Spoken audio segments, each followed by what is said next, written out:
My brothers and sisters, let's examine what love is and isn't. Today we will examine how love is not self-seeking. Love is the greatest gift that Yahuwah gives. In 1 Corinthians 13, we have an elegantly beautiful description of Yahuwah's type of love. To help us understand all that love entails, the Apostle Shaul includes some things that love is not. For example, love is not self-seeking. Also translated as love does not insist on its own way. The Greek phrase literally means does not seek the things of itself.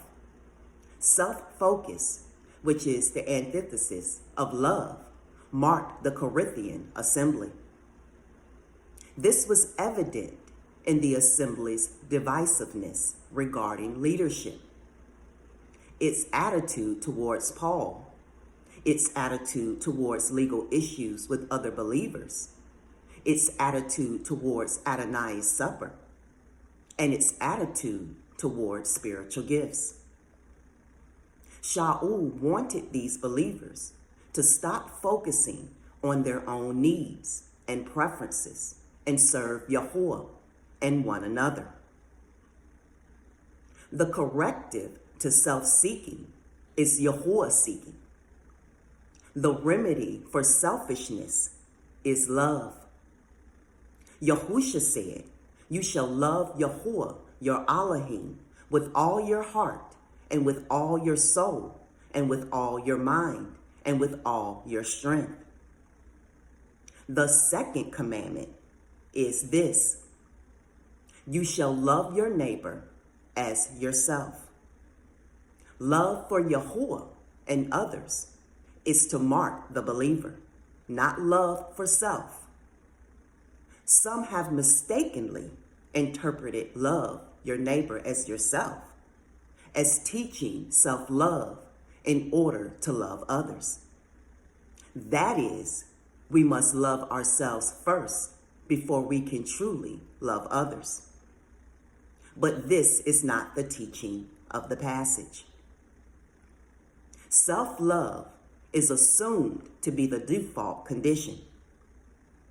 Yahusha was teaching that concern for others must equal the natural concern we have for ourselves.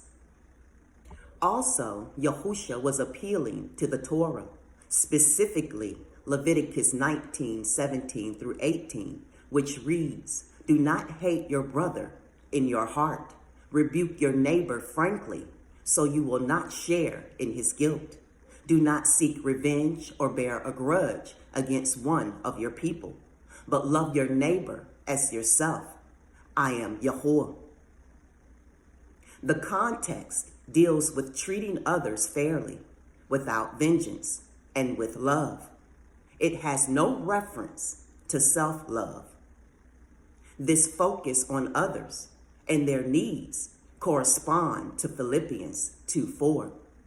Let each of you look not only to his own interests, but also to the interests of others. The command appeals to the selfless actions of Yahushua HaMashiach as the ultimate example.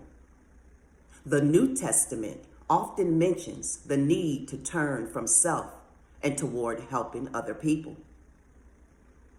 A person who demands his own way, who tramples on others' rights for the sake of upholding his own, or who insists on having his due and not showing love. Love is considerate of others, always. The one who loves is willing to forego recognition and lay down his rights for the sake of the loved one. Yahusha showed love in this way. He did not come to be served, but to serve, and to give his life as a ransom for many. No self-seeking there. Love one another with brotherly affection. Outdo one another in showing honor. When we love one another, we publicly and privately esteem them more honorable than ourselves. Instead of drawing attention to our own accomplishments or good characteristics, we point out those things in the lives of others. Live in harmony with one another. Do not be haughty, but associate with the lowly. Never be wise in your own sight. Loving unselfishly means that we do not think of ourselves as better than others. That is prideful thinking and stifles humility. Acting as if you are better than others makes them uncomfortable around you because it makes them think they are worthless. Or it will cause arguments and futile debates between believers, trying to outdo one another.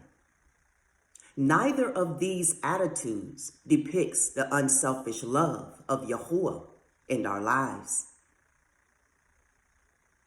As for the one who is weak in faith, welcome him, but not to quarrel over opinions.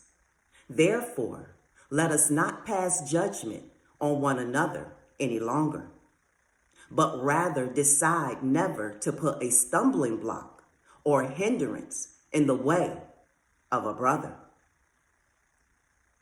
One who practices love that is not self-seeking will strive to never let his or her opinion be the basis by which someone else questions his or her faith.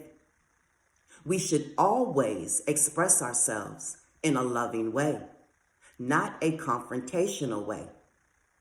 The believer is commanded to serve others. It is difficult to maintain a prideful attitude when one's motivation is serving others. As believers, we are to care for one another. We are to attempt to restore a fallen brother or sister as we comfort them. As much as possible, we are to agree with one another and live in peace. When we live this way, the Elohim of love and peace will be in our midst. Shalom.